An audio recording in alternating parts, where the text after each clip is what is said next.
What is going on, Soccer Card Fiends? Hopefully you guys are having a wonderful day, and today we are here with a stock up, stock down after the USMNT draw versus Jamaica. In a vacuum, not the worst result. Going into this window, if you would have told me that we were going to get 4 points, I would have been happy. Looking at the table now, though, however, we are in second place and 1 point out of fourth place potentially. If you don't know, the first 3 places are auto bids for the World Cup, and then the 4th place is a playoff spot for the World Cup where you're going to have to play in against another team. And so you want to avoid that at all costs, but at least we're not in the spot that we were in 2018 where we actually missed it. It doesn't seem like we could miss it entirely, but it does seem like we could hit the playoff spot, which at that point, a little nervy. So with that said, a little terrified of what is to come. We have a month or two off, closer to 2 months before the next window, so a lot of time to sit on this and take it all in. So let's go ahead and talk about what we saw. As far as the stocks up for this game, the only one that I saw was Tim Weah. Personally, I already rate Tim Weah really high, but he is relatively new to the lineup, so you got to continue to prove yourself, and he did just that.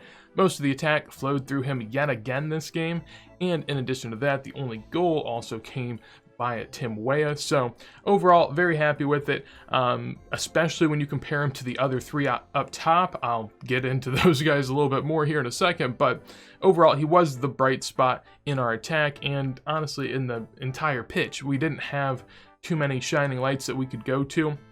McKinney was out, so we were missing that. In midfield, we had to replace him with Busio. Miles Robinson was also out, so we replaced him with Chris Richards. I thought Richards did a great job. I don't think Busio did as well, so the subs kind of hurt us a little bit.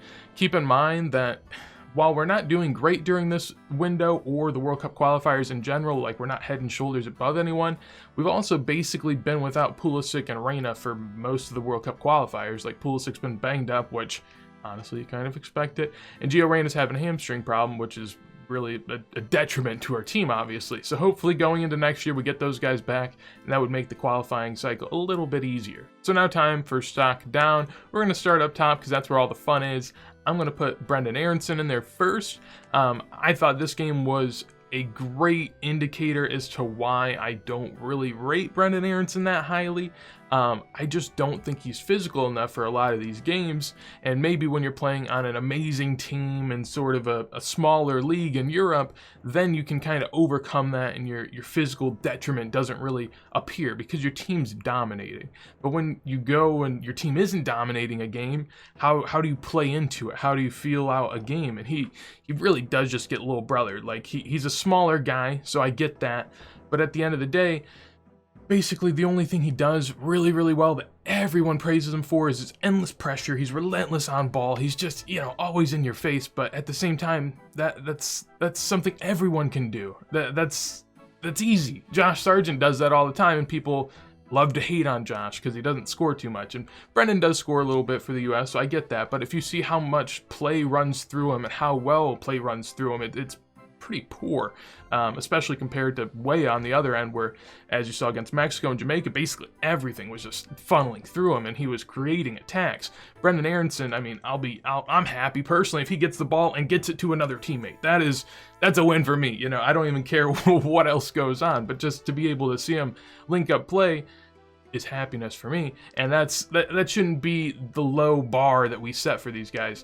Another stock down from a player that also has very little impact on the game if he doesn't score, and that is Ricardo Pepi. Had him in stock down in back-to-back games. It's starting to make me think about Josh Sargent a little bit more personally. I do like Josh Sargent just because, again, I almost always feel like he's helping build up play. He's involved in the game. He's making us a better team. Ricardo Pepi, I still think that the goal scoring obviously means something. The thing is, with Josh Sargent, everyone writes him off as if he can't score goals because he's just been doing pretty poor. But at the end of the day, if you're a striker at heart, you can score goals. It's in you. You just got to get the time, get the space, get the right opportunities, and also create those. And I do feel like Pepi creates more opportunities up front. I will say that he gets into better positions than Sargent does. But as far as the overall game and how we like to play, I don't think that, honestly, either of them fit very well. I've been talking to some people, and I've had the same idea myself, and it's starting to formulate a little bit more, and that is that maybe if Gio Reyna could play, kind of a false nine, that would be probably our best striker, honestly, or our best, attacker in the center of the park, because he doesn't really fit on right wing. It's not his position. I think Way is better suited over there, and he also really doesn't fit that box-to-box 8 that we would want either. He could be, but I think he'd be best off as a false nine. And maybe one day Greg can, figure that out and allow us to cook that way. I think Gio Reyna playing up passes to the wing to Pulisic and Weah would just be insanely overpowered. Now, I think it would just be amazing. I really do. And that's why I would always tell people, just give it a break on Ricardo Pepi. He's great. He scored a few goals. And so, bro, freak out. Like, I don't know. I just don't see it. And at the end of the day, with these attackers and striker in particular, where we don't have, an ironclad starter, you're going to have worries about all of these types of things. If Ricardo Pepi doesn't score for a window, like, oh my God, is his price going to dip? Is everyone selling? What are we doing? Or maybe he transfers somewhere and doesn't start playing this right away, and then everyone's like, oh my God, what? Or maybe he even does play, but he just doesn't score. Like, there's so many things that can go wrong. So paying a high premium for these guys doesn't make sense to me personally. I haven't bought basically any Ricardo Pepi because times like this will happen. You fall out of form, maybe people get a little down on you, start selling. But next up in stock down, this one's a pretty simple one. I'm just going to go with Zach Steffen. The goal he let in, honestly, there's no one stopping that on our team at least, so I can't blame him for that. The only thing I will say is in both of these games, he's supposed to be, kind of this great goalkeeper with his feet. That's his whole idea. I mean, he's a sweeper keeper. He does the passing thing well that allows you to press, allows you to push forward better, and that's the great part about it. But he's had quite a few just errant passes where I'm just left scratching my head, and I'm wondering, like, Matt Turner could do that. I do understand that with Matt Turner, we do tend to bomb the ball down the pitch a lot more, which isn't ideal. But with Zach Steffen, there's also just a few nervy moments a game where I'm almost concerned that we're going to give up a goal based on his errant passes, and that's something that also has to be considered, because it makes me feel very terrified during these games.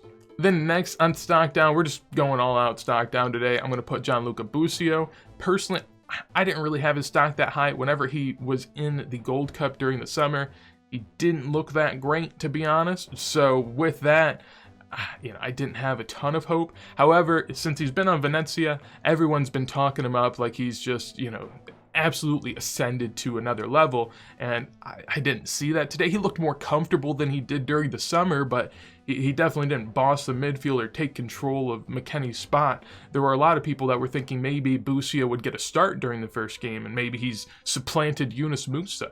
And yeah, I don't see that at all now. So I can pretty certainly say that Busio is a backup midfielder, especially for the time being. How will that play out going forward? I'm not sure, but I don't see it yet, and I would be much happier if he does not start for us. And then finally in stock down, Anthony Robinson. I don't really know how many people rate Anthony Robinson that highly, so maybe it's not that big of a stock down, to be honest, but he is our starting left back for the time being.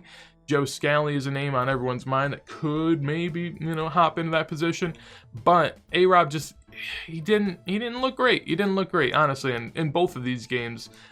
Physically dominant, he can get back and help kind of snuff out a counter, but at the same time, if we're playing the style of soccer that we want to play, which is very possession-based and, trying to involve wingbacks and really make them a part of the game, I don't feel like he offers the most. And honestly, just a lot of errant passes, not very technical on ball, not very clean, and in a team where we're trying to, hold possession, keep constantly pressing an opponent to the point to where we can just basically destroy them.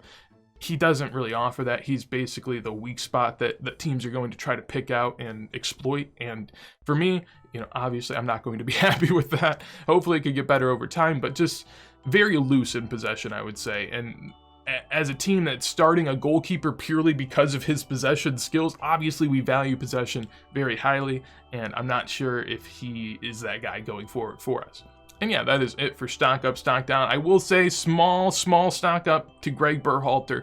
We did get 4 points out of this window, which was good. He also started a good lineup in both games. I was just wildly shocked. I didn't know if he had it in him to not start Areola or Leggett or Acosta. But he did it. He did it. I'm so proud of him, and hopefully you guys are proud of the team as well. Doing a good job so far, and looking forward to the next window. So with that said, if you guys enjoyed the video, make sure to leave a like on top of that. If you'd like to see future videos as soon as they go live, make sure to subscribe. And with that said, hopefully have a wonderful day, and peace.